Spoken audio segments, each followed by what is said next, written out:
ఏపీలో స్థానిక సంస్థల కోటా ఎమ్మెల్సీ ఎన్నికల నామినేషన్ల గడువు మంగళవారంతో ముగుస్తున్న నేపథ్యంలో అభ్యర్థుల ఎంపికపై టీడీపీ అధిష్టానం తీవ్ర కసరత్తు చేసింది. అనేక తర్జన భర్జనల అనంతరం అభ్యర్థులను దాదాపు ఖరారు చేసినట్లు సమాచారం. అభ్యర్థుల ఎంపిక బాధ్యతను పొలిట్ బ్యూరో సభ్యులు సీఎం చంద్రబాబుకు వదిలేయడంతో ఆయన అర్ధరాత్రి వరకు కూర్చుని అభ్యర్థుల జాబితాను ఖరారు చేశారని తెలుస్తోంది.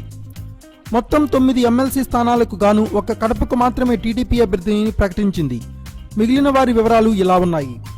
అనంతపురం నుంచి దీపక్ రెడ్డి, చిత్తూరు రాజనరసింహులు, తూర్పుగోదావరి చిక్కల రామచంద్రరావు, కర్నూలు శిల్పా చక్రపాణి లేదా శివానందరెడ్డి, నెల్లూరు వాకాటి నారాయణ రెడ్డి లేదా ఆదాల ప్రభాకర్ రెడ్డి, శ్రీకాకుళం శత్రుచర్ల విజయరామరాజు లేదా శీలం వెంకటేశ్వరరావు, పశ్చిమ గోదావరి జిల్లాలోని 2 స్థానాలకు మెంటే పార్థసారథి, ముళ్లపూడి రేణుక, సత్యనారాయణ రాజు లేదా కాపు సామాజిక వర్గం నుంచి వేరొకరిని ఎంపిక చేసే అవకాశాలున్నాయి. ఇందులోనూ చంద్రబాబు వ్యూహాత్మకంగా అడుగులేసినట్లు తెలుస్తోంది. అసంతృప్తులతో పాటు సామాజిక అంశాలను పరిగణలోకి తీసుకుని వీరిని ఎంపిక చేసినట్లు సమాచారం. ప్రస్తుతం శ్రీకాకుళం జిల్లాలో ధర్మాన ప్రసాదరావుపై పోరాడి శత్రుచర్ల విజయరామరాజు చేసిన ఉద్యమంతో పాటు ఆయన పార్టీలోకి వచ్చిన సందర్భంలో ఏదో ఒక పదవి ఇస్తానని చెప్పిన హామీని ఇప్పుడు బాబు నెరవేరుస్తున్నారని తెలుస్తోంది.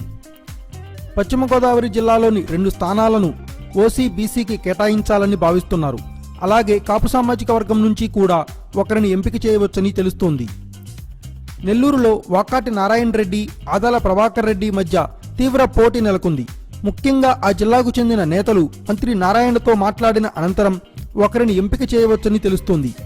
ఇక కర్నూలులో హాట్ టాపిక్ గా మారిన శిల్పా వర్గానికి ఈసారి ఎమ్మెల్సీ దక్కే అవకాశాలున్నాయి. శిల్పా సోదరులు పార్టీ వీడతారనే వార్తలు వినిపించిన నేపథ్యంలో వీరికి ఎమ్మెల్సీ ఇచ్చి పుచ్చగించబోతున్నారు. ఇక అనంతపురంలో జేసీ దివాకర్ రెడ్డి అల్లుడు దీపక్ రెడ్డికి ఎమ్మెల్సీ దాదాపు ఖరారైంది. అలాగే చిత్తూరు అభ్యర్థిగా రాజనరసింహులు పేరు బలంగా వినిపిస్తుంది. గత ఎమ్మెల్సీ ఎన్నికల్లో ఒకే ఒక్క ఓటు తేడాతో ఓడిపోయిన ఆయనకు ఈసారి అవకాశం ఇవ్వాలని బాబు భావిస్తున్నారట. Thanks for watching. Please subscribe our channel.